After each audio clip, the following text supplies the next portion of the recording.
أما بعد فإن أصدق الحديث كتاب الله وخير الهدي هدي محمد صلى الله عليه وسلم وشر الأمور محدثاتها وكل محدثة بدعة وكل بدعة ضلالة وكل ضلالة في النار. أعوذ بالله من الشيطان الرجيم. بسم الله الرحمن الرحيم. ومن الناس من يشتري لهو الحديث ليضل عن سبيل الله بغير علم ويتخذها هزوا أولئك لهم عذاب مهين. وقال النبي صلى الله عليه وسلم: ليس منا من لطم الخدود وشق الجيوب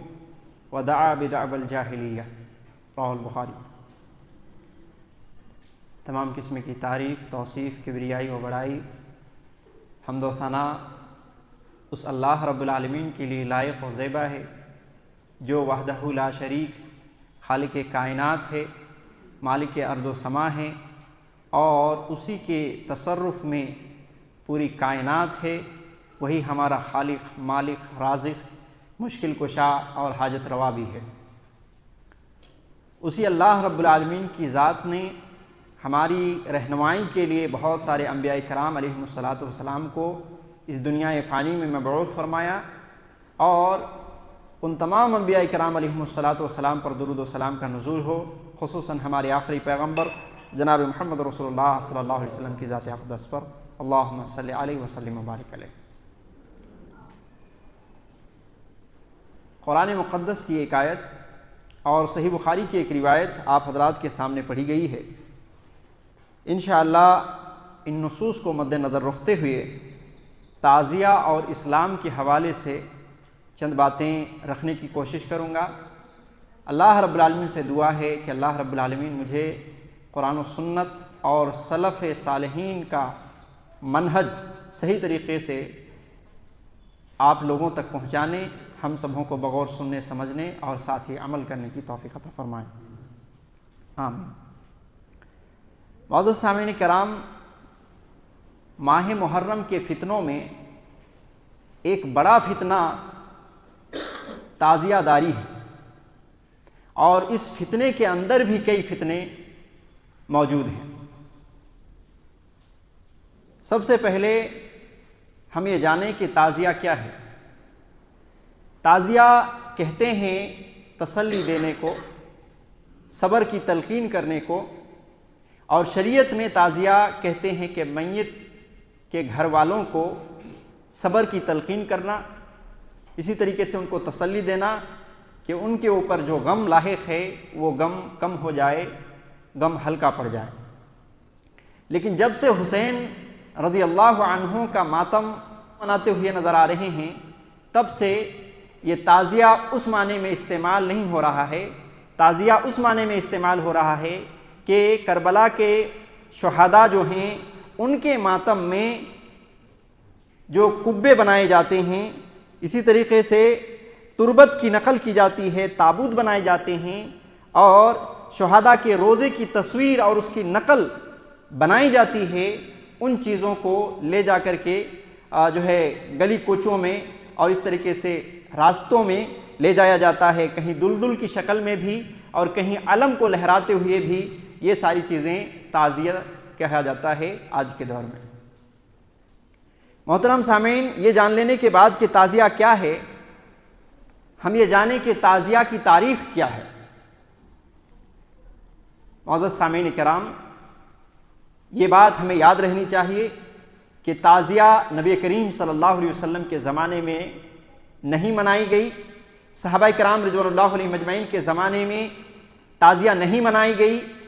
تابعین کے زمانے میں تعزیہ نہیں منائی گئی، اتباع تابعین کے زمانے میں یہ تعزیہ نہیں منائی گئی. امام سیوطی رحمہ اللہ نے تاریخ الخلفاء کے اندر اس چیز کو لکھا ہے کہ سن 340 پر 1 ہجری میں ایک قوم جو تناسخ کے قائل تھے، انہی میں سے ایک شخص نے یہ دعویٰ کیا کہ حضرت علی رضی اللہ عنہ کی روح مجھ پر داخل ہو گئی ہے، اور اس کی بیوی نے یہ دعویٰ کیا کہ حضرت فاطمہ رضی اللہ عنہا کی روح مجھ پر حلول کر گئی ہے، داخل ہو گئی ہے۔ اور اسی قوم کے ایک شخص نے یہ دعویٰ کیا کہ میں جبرائیل ہوں، اور اس طریقے سے جب یہ بات پہنچی اس دور کے جو بادشاہ تھا، بادشاہ ابن بویا معز الدولہ اس کا نام تھا، تو اس کے یہاں پہنچا تو اس نے یہ حکم دیا کہ اس خبر کو تشہیر کی جائے، اس خبر کو پھیلایا جائے۔ اس کے بعد یہ ہوا کہ 350 پر 1 ہجری میں شیعوں نے بغداد میں مسجدوں کے دروازوں پر حضرت معاویہ رضی اللہ عنہ کو ملعون لکھا، اور جب کسی نے اس کو رات کے وقت میں اس کو ہٹا دیا یا مٹا دیا تو پھر بادشاہ کی طرف سے یہ اعلان آیا، اور اس نے جو ہے لکھوایا، اور کیا لکھوایا تھا؟ لعن اللہ الظالمین لآل رسول اللہ صلی اللہ علیہ وسلم، یہ جملے لکھوائے۔ اور پھر 350 پر 2 ہجری میں ابن بویا معز الدولہ جو اس دور کا بادشاہ تھا، اور یہ شیعہ تھا، اور چونکہ بادشاہ ہی شیعہ ہے لہذا شیعیت کا وہاں بول بالا تھا۔ بغداد کے اندر اس نے 350 پر 2 ہجری میں یہ اعلان کر دیا، اور اس طریقے سے کہ بازاروں کو بند کر دیا جائے، اور اسی طریقے سے حضرت حسین رضی اللہ عنہ کے نام پر ماتم کیا جائے۔ عورتیں اپنے بال کو جو ہے چوٹی وغیرہ نہیں بنائیں گی بلکہ وہ کھولی رہیں گی، اور ان کے نام پر اپنے گالوں میں تماچا ماریں گی، اور اسی طریقے سے گریبان پھاڑیں گی، اور اس طرح کے ماتم کا اس نے حکم دے دیا۔ اور سب سے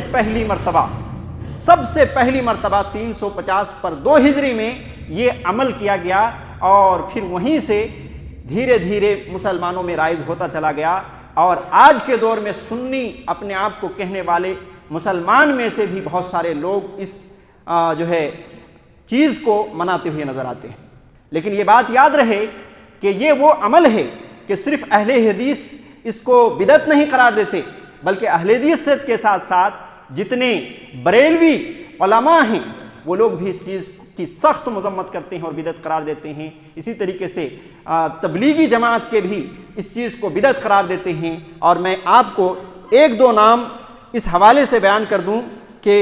جیسے آپ دیکھیں بریلوی علماء میں مولانا احمد رضا خان اس کے سخت مخالف تھے،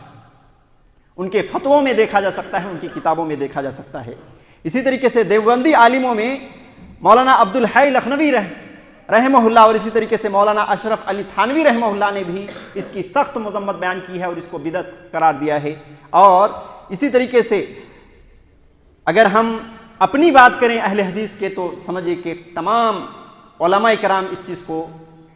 بدعت قرار دیے ہیں، جیسا کہ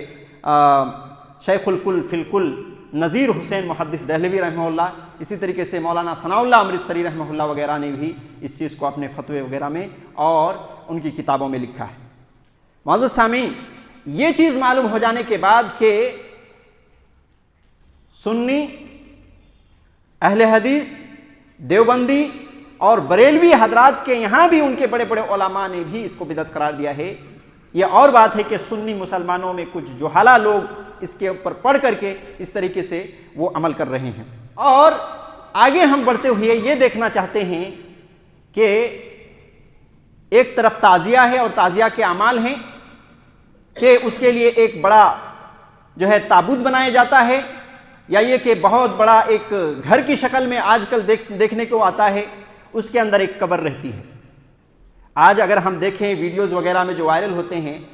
تو 30-30 40-40 محلات گھر کی شکل میں وہ تعزیہ نکالتے ہوئے نظر آتے ہیں، اور اس کے اندر ایک قبر ہوتی ہے، اور قبر میں جو ہے ایک چادر چڑھا دیا جاتا ہے، اور پھر کیا کرتے ہیں،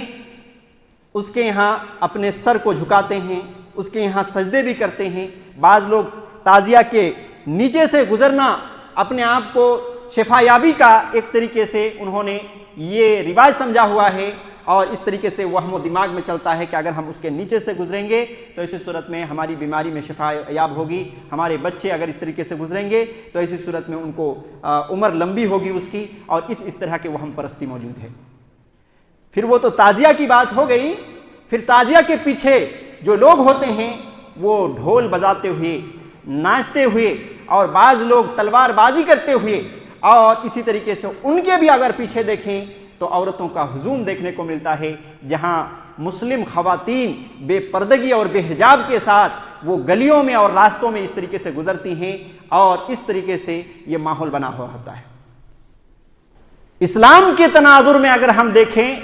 تو یہ بات جہاں صاف ہو گئی کہ نبی کریم صلی اللہ علیہ وسلم کے دور میں، صحابہ اور تابعین اور اتباع تابعین کے دور میں یہ عمل تھا ہی نہیں کہ کسی شہید کا ماتم مناتے ہوئے تعزیہ اور اس طرح کی حرکتیں کی جائے، یہ تو تھا ہی نہیں، لہذا یہ بدعت ہو ہی گیا آلریڈی۔ لیکن اس بدعت کے پیچھے شرکیہ اعمال بھی ہو رہے ہیں۔ پہلی چیز جو شرک کے اعمال اس میں ہو رہے ہیں وہ یہ ہے کہ وہ جو قبر بنایا جاتا ہے اور اس کے اوپر چادر چڑھایا جاتا ہے، اس کے یہاں سر کو جھکایا جاتا ہے اور سجدے کرتے ہیں اور اس سے منت مانتے ہیں اور نذرانے اس کے یہاں پیش کرتے ہیں، اور یہ شرکیہ اعمال میں سے ہے۔ اس میں کوئی دو رائے نہیں ہے کہ یہ اعمال شرکیہ عمل ہے، اور اس طریقے کے اعمال مسلمانوں میں رائج ہو چکا ہے جو ایک کھلی ہوئی شرک ہے۔ اور اللہ رب العالمین نے کہا تھا قرآن مجید کے اندر سورہ لقمان میں، لقمان نے اپنے بیٹے سے یہ وصیت کی تھی، اس چیز کو اللہ رب العالمین نے قرآن میں نقل کیا، یا بنی لا تشرک باللہ ان الشرک لظلم عظیم، اے میرے بیٹے شرک نہ کرنا، اس لیے کہ شرک سب سے عظیم گناہ ہے، سب سے عظیم جرم ہے۔ دوسری بات اگر ہم دیکھیں تو گانے بازے ڈھول اور تاشے اس طرح کی چیز منظر عام پر ہمیں دیکھنے کو ملتی ہے، اسی تعزیہ کے نام پر اس طریقے سے لوگ کرتے ہیں۔ بعض لوگ وہ تلوار بازی کا کھیل دکھاتے ہوئے اس طریقے سے کام کرتے ہیں، لیکن ایک طرف ڈھول بج رہا ہوتا ہے۔ کیا اسلام میں ڈھول بجانا جائز ہے؟ موسیقی کو اللہ رب العالمین نے حرام کر دیا ہے۔ سورہ لقمان ہی کی آیت ہے، اللہ تبارک و تعالیٰ نے فرمایا وَمِنَ النَّاسِ مَن يَشْتَرِي لَهْوَ الْحَدِيثِ لِيُضِلَّ عَن سَبِيلِ اللَّهِ بِغَيْرِ عِلْمٍ لِيَتَّخِذَهَا هُزُوًا أُولَٰئِكَ لَهُمْ عَذَابٌ مُّهِينٌ۔ اللہ رب العالمین نے فرمایا کہ لوگوں میں سے بعض لوگ وہ ہیں جو یہ چاہتے ہیں کہ مسلمانوں کے درمیان لہو الحدیث کو پھیلا دیں، لِيُضِلَّ عَن سَبِيلِ اللَّهِ بِغَيْرِ عِلْمٍ، اور بغیر علم کے ان کو اللہ کے راستے سے ہٹا دیں۔ یہ بعض لوگ چاہتے ہیں کہ مسلمانوں میں لہو الحدیث آ جائے، لہو الحدیث میں وہ پڑ جائے اور ساتھ ہی ساتھ صحیح راستے سے وہ بھٹک جائے، وَيَتَّخِذَهَا هُزُوًا، اور اسلام کا مذاق اڑائے، یہ چاہتے ہیں۔ أُولَٰئِكَ لَهُمْ عَذَابٌ مُّهِينٌ، اللہ رب العالمین نے ایسے لوگوں کا انجام بتایا اور کہا کہ ایسے ہی لوگوں کو رسوا کر دینے والی عذاب ہے۔ رسوا کن اللہ رب العالمین نے ایسے لوگوں کو بطور عذاب کے رکھا ہے، تو کتنی بڑی چیز ہے۔ اور یہاں پہ آپ شاید سمجھ نہیں پائے ہوں گے کہ یہ آیت یہ موسیقی کے اوپر حضرت کیوں بول رہے ہیں۔ یہاں جو لہو الحدیث کا لفظ ہے، لہو الحدیث، تو یہ لہو الحدیث سے ہی مراد موسیقی ہے، گانے کے آلات ہیں، میوزک ہے، ڈھول تاشے کی آواز ہے۔ حضرت عبداللہ ابن مسعود رضی اللہ عنہ اس آیت کریمہ کی تفسیر میں جب لہو الحدیث کو پہنچے تو انہوں نے قسم کھا کر تین مرتبہ کہا، اللہ کی قسم لہو الحدیث سے مراد موسیقی ہے، اللہ کی قسم لہو الحدیث سے مراد موسیقی ہے، اللہ کی قسم لہو الحدیث سے مراد موسیقی ہے۔ لہذا معلوم یہ ہوا کہ موسیقی کو جو لوگ پھیلانا چاہتے ہیں، یا موسیقی سے جو لوگ اپنے سرور پہنچانا چاہتے ہیں اور اپنی زندگی میں اس طریقے سے ایک ماحول کریٹ کرنا چاہتے ہیں، ایسے لوگوں کو اللہ رب العالمین نے کہا، کیا کہا؟ اولئک لہم عذاب مہین، ایسے ہی لوگوں کے لیے دردناک عذاب ہے، رسوا کر دینے والی عذاب ہے۔ اسی طریقے سے سنن ترمذی کی ایک روایت ہے، اللہ کے نبی علیہ الصلوۃ والسلام نے فرمایا، یکون فی آخر ہذہ الامہ، آخری دور میں ایسی امت ہوگی، کچھ لوگ ایسے ہوں گے، خسف و مسخ و قذف، اللہ کے نبی علیہ الصلوۃ والسلام نے کہا کہ ان کے چہرے کو مسخ کر دیا جائے گا، ان کو زمین میں دھسا دیا جائے گا اور اللہ رب العالمین ان کو آسمان سے پتھروں کی بارش کر کے ہلاک کرے گا۔ ایک آدمی نے پوچھا، ایک صحابی رسول نے اللہ کے نبی علیہ الصلوۃ والسلام سے پوچھا، متی یا رسول اللہ، اے اللہ کے رسول یہ کب ہوگا؟ اللہ کے نبی علیہ الصلوۃ والسلام نے 3 عذاب کے جواب میں 3 باتیں بیان کی اور 3 وجہ بتائی کہ جب گانے والیاں عام ہو جائیں گی، والمعازف، اور جب موسیقی کے آلات پھیل جائیں گے، وشربت الخمر، اور جب شراب کو کثرت سے پیا جائے گا۔ یہ 3 عمل کے آنے کی وجہ سے اللہ رب العالمین کا 3 عذاب آئے گا، اور یہ ان میں سے ہم جو بیان کرنا چاہ رہے ہیں وہ یہ ہے کہ موسیقی کے آلات میں جھومنے والے، موسیقی کے آلات میں ڈھول اور تاشے بجانے والے،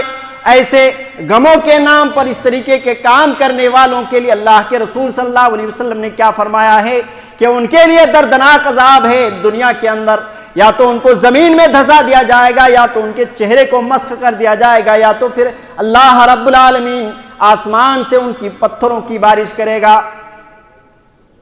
کتنی بڑی بات ہے۔ اور آج دیکھیں کہ ان 3 چیز جو بتائی گئی ہے، کیا یہ عام نہیں ہے؟ کیا یہ عام نہیں ہے؟ بالکل عام ہیں۔ گانے والیاں اتنی فیمس ہو چکی ہیں کہ ہمیں جو ہے دور کے رشتہ داروں کے لوگوں کے نام معلوم نہیں ہوتے، مگر گانے والیاں، وہ جو لڑکیاں ہیں، جو ہیروئن ہیں اور ایکٹرز ہیں، تو وہ سارے لوگوں کے ان کی پوری سوانح حیات ہمیں معلوم ہوتے ہیں، ان کے نام، وہ ان کے جو ہے کہاں کہاں وہ جا رہی ہیں، کون کون سی ڈریس پہن رہی ہیں، وہ ساری معلومات ہماری اندر ہے، اور اتنے وہ مشہور و معروف ہیں۔ شراب کے جو لوگ رزلٹ نکالنے والے ہیں کہ مثلا ہندوستان میں کتنے لوگ شراب پیتے ہیں، پاکستان میں کتنے لوگ شراب پیتے ہیں، اور دوسرے کنٹریز میں کتنے لوگ شراب پیتے ہیں، ان لوگوں کی باتوں کو دیکھنے کے بعد یہ معلوم ہوتا ہے کہ شراب بالکل عام ہو چکی ہے۔ کچھ ہی گنے چنے لوگ جو ہے باقی ہیں شراب پینے میں، اور اس طریقے سے وہ محفوظ ہیں، وگرنہ سارے لوگ جو ہے شراب پیتے ہیں۔ اور تیسری چیز جو بتائی گئی وہ یہ ہے کہ موسیقی یہ جو میوزک ہے، چاہے وہ کسی بھی شکل میں میوزک ہے۔ دیکھیے آج المیہ یہ ہے کہ ہم علماء بھی جب اپنی باتوں کو جو ہے پیش کرتے ہیں عوام کے سامنے، تو اس میں میوزک لگا دیتے ہیں اور اس کو اسلامی میوزک کے نام دیتے ہیں۔ یہ بھی غلط ہے۔ جب سے مجھے معلوم ہوا کہ یہ بھی حرام ہے، تب سے میں نے یہ چھوڑ دیا ہے، اور الحمدللہ اب سے جو بھی ویڈیوز جاتے ہیں تو بغیر میوزک کے جاتے ہیں۔ لہذا یہ بھی حرام ہے، یہ ادنا چیز ہے، تو پھر موبائل کے رنگ ٹونگ وغیرہ سارے آ جائیں گے پھر جی۔ تو یہ میوزک اسلام میں حرام ہے، اور یہ حرام کرنے والی چیز جو ہے اللہ رب العالمین کو ناراض کرنے والی چیز ہے۔ میں یہ کہنا چاہتا ہوں کہ تعزیہ کے نام پر یہ کام ہو رہے ہیں، اور یہ حرام کام ہے۔ اسی طریقے سے تیسری چیز جو دیکھا جائے تو نوحہ اور ماتم ہے۔ نوحہ اور ماتم ہے۔ چند باتیں اس حوالے سے پچھلے جمعہ گزری ہے، اور چند باتیں میں اور بھی مزید کر دوں کہ نوحہ اور ماتم بھی اسلام کے اندر حرام ہے۔ کسی شخص کی جو ہے ماتم میں اور نوحہ کرنے میں اپنے گریبان کو پھاڑنا، اور جو ہے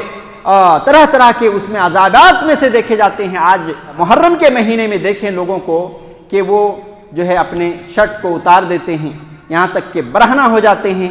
کمر سے اوپر تک پورا برہنہ، اور پھر وہ چاقوؤں سے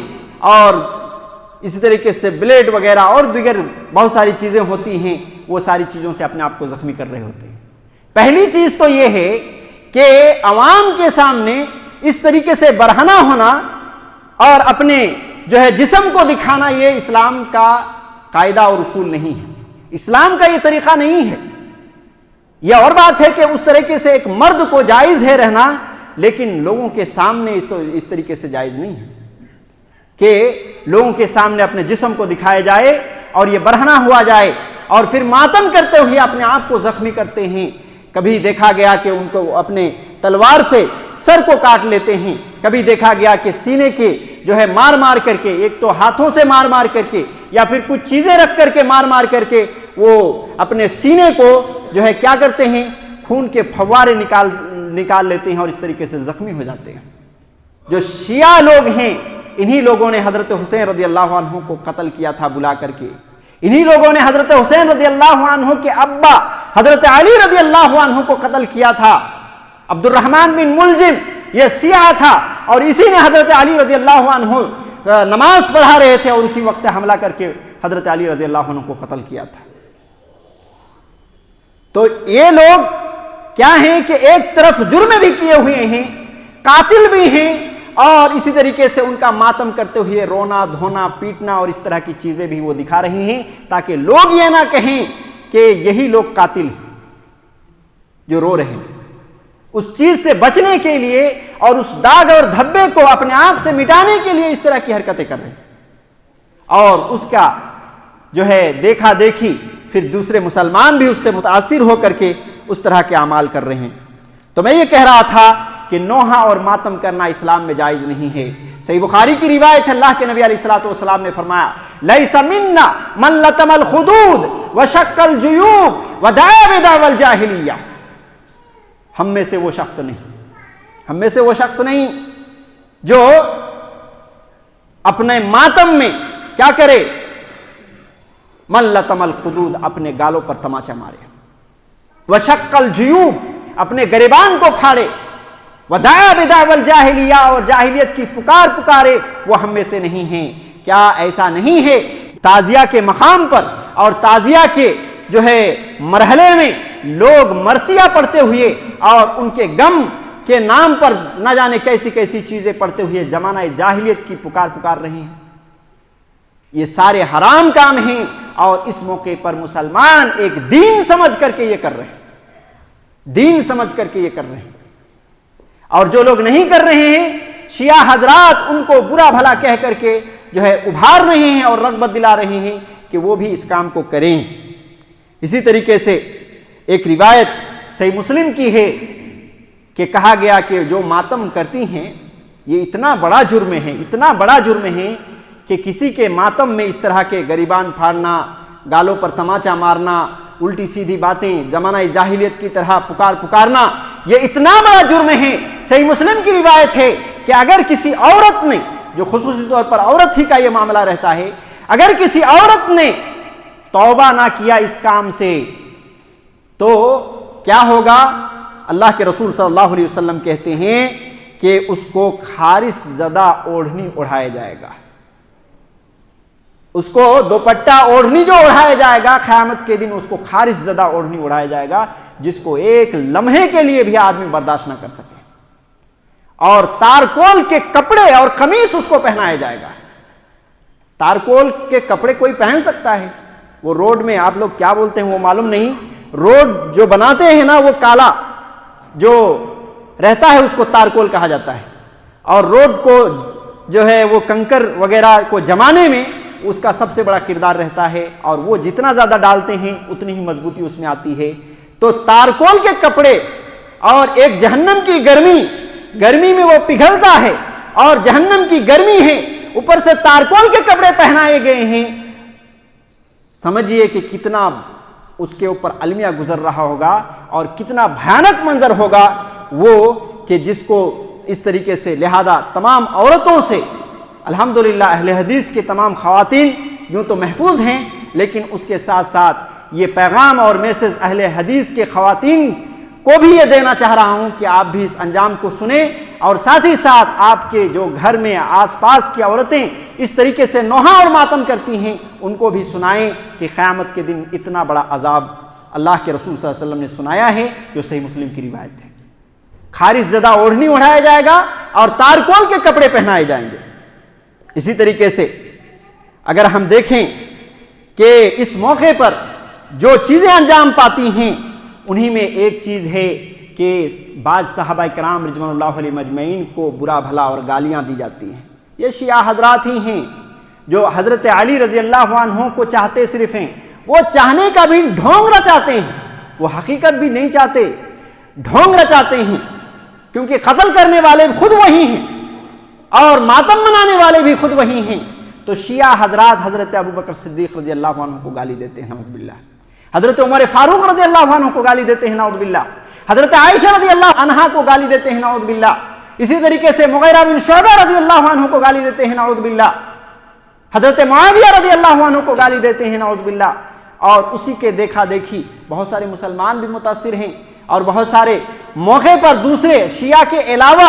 سنی اپنے آپ کو کہنے والے ایسے لوگ بھی جو ہے ان کے شانہ بشانہ چلتے ہوئے نظر آتے ہیں اور صحابہ کرام رضوان اللہ علیہم اجمعین پر طعن و تشنیع کرتے ہیں، ان کو برا بھلا کہتے ہیں، جن کے بارے میں قرآن مجید میں کیا کیا گواہی نہیں دی. اللہ رب العالمین نے کہیں فرمایا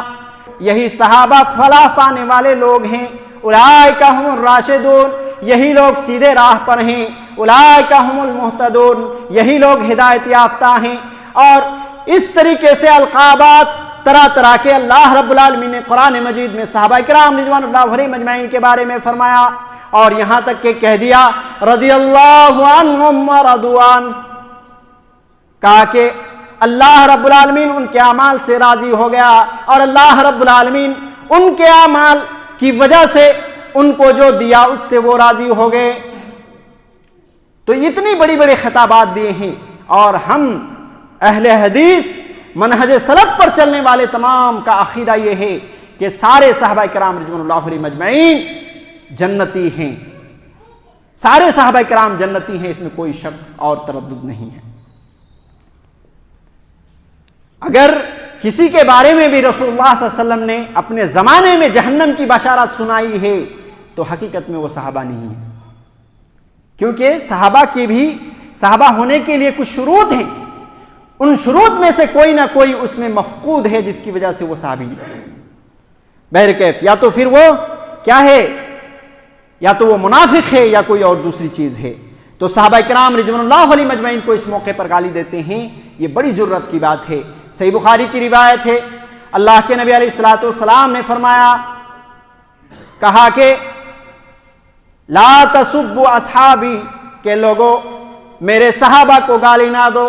فوالذی نفسی بیدہ، قسم اس ذات کی جس کی قبضہ قدرت میں میری جان ہے، لو انفقا، اگر تم میں سے کوئی شخص احد پہاڑ کے برابر سونا خرچ کرے اللہ کے راہ میں، اللہ کے راہ میں صدقہ کرے، سونے کے پہاڑ ایک احد پہاڑ کے برابر سونا ہو اور اس کو اللہ کے راہ میں خرچ کر دے، اللہ کے نبی علیہ الصلوۃ والسلام کہتے ہیں ما بلغ مد احدہم ولا نصیفا.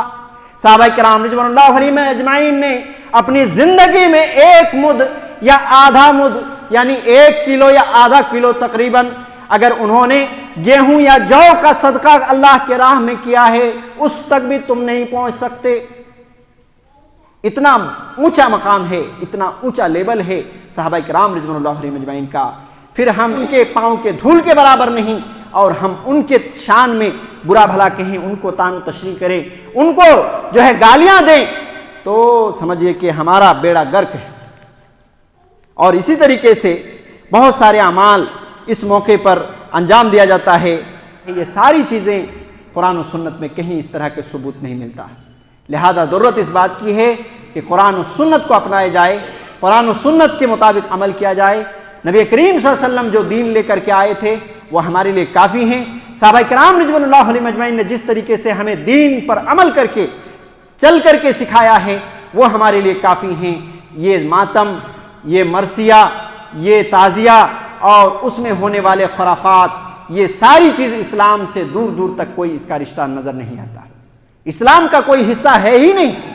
اور اسلام کے نام پر یہ چیزیں ہو رہی ہیں. لہذا یہ کھلی ہوئی بدعت ہے. لہذا ہم سب کو اللہ رب العالمین اس طرح کے بدعات سے محفوظ رکھے اور ہمیں پکے سچے اور موحد مسلمان